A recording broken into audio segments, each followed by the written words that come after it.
বিশ্বনবীর মেয়ের জামাতা আলী রাদিয়াল্লাহু তাআলা আনহু মদ খায়া নামাজে দাঁড়াইছে। মাগরিবের সালাতের ইমামতি করতে যে সূরাতুল কাফিরুন লা আ'বুদু মা তা'বুদুনের জায়গায় ভুলে মাতলামি করতে করতে পড়তে শুরু করছে আ'বুদু মা তা'বুদুন, লা বাদ দিয়ে দিছে। লা আ'বুদু মা তা'বুদুনের অর্থ হলো, ও কাফির মুশরিকরা, তোমরা যেই মূর্তির পূজা করো আমরা ওইটার পূজা করি না। কিন্তু উনি যেটা পড়ছে আ'বুদু মা তা'বুদুন, এর অর্থ হয়ে গেছে তোমরা যেটার পূজা করো আমরা ওইটার পূজা করি।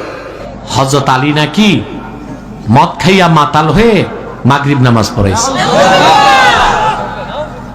আরে হারামজাদা বক্তা, হযরত আলী মুসলমান হয়েছেন 12 বছর বয়সে। জিন্দেগিতে কোনোদিন তিনি মদের বোতল স্পর্শ করেন নাই। তোর বাপ ইহুদিরা তোরে যা খাওয়াইলো আর তুই তাই বললি? একবার চিন্তা করলি না কার সামনে কথা বলিস? হযরত আলী 12 বছর বয়সে মুসলমান হয়েছেন, আর ওনার জন্ম হয়েছে কাবার ভিতরে। এই জন্য পৃথিবীর ইতিহাসে একজন মহিলা যার নেফাসের রক্ত বের হয় নাই তিনি হযরত আলীর মা। কারণ হযরত আলী জন্ম নিয়েছেন বাইতুল্লাহর ভিতরে, নেফাসের রক্ত বের হলে কাবা নাপাক হবে, আল্লাহ তা হইতে দেন নাই। সুবহানাল্লাহ, সুবহানাল্লাহ।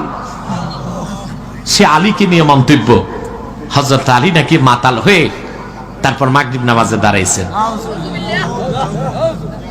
আমি তো বহু আগেই এই হাইব্রিড বক্তাগুলোরে কাফের ফতোয়া দিয়েছি। আলেম ওলামা তো আমার বিপক্ষে অনেকেই ছিল, এখন সব লাইনে চলে আসছে। তো ঘুরে ফিরে তো ওস্তাদের কথাতেই ফিরতে হয়। তো এই ফিরাটা আগে ফিরলে হয় না?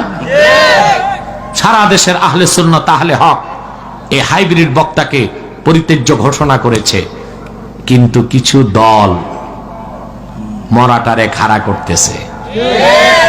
বেশিক্ষণ খাড়া রাখা যাবে না। বেলুন যখন উঠতে উঠতে অনেক উপরে ওঠে, ফুস। ঠিক কিনা? আপনারা বুঝেন না? একটি বক্তা তার আলোচনায় নাই কোনো ধারাবাহিকতা, নাই কোনো বিষয় ভিত্তিক আলোচনা, নাই কোরআনের আয়াত, নাই হাদিসের কথা। তো মানুষ জমায়েত হচ্ছে কেন?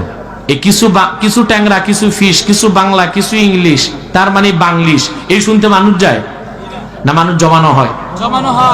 সারা জেলা থেকে, থানা থেকে দলীয় লোকগুলো এনে ভরে দেওয়া হয় মাঠঘাট, শোডাউন করা হয়। বাংলাদেশের মানুষ ভাত চাবায় খায়। বাংলাদেশের মানুষের আইওয়াজ চলবে না। এদেশের মানুষ বিবেক সম্পন্ন মানুষ। আমি বলবো তোমাদেরকে, মরার দায় তোমরা নিও না, তোমরা নিজেদের মরতে হবে। ঠিক কিনা?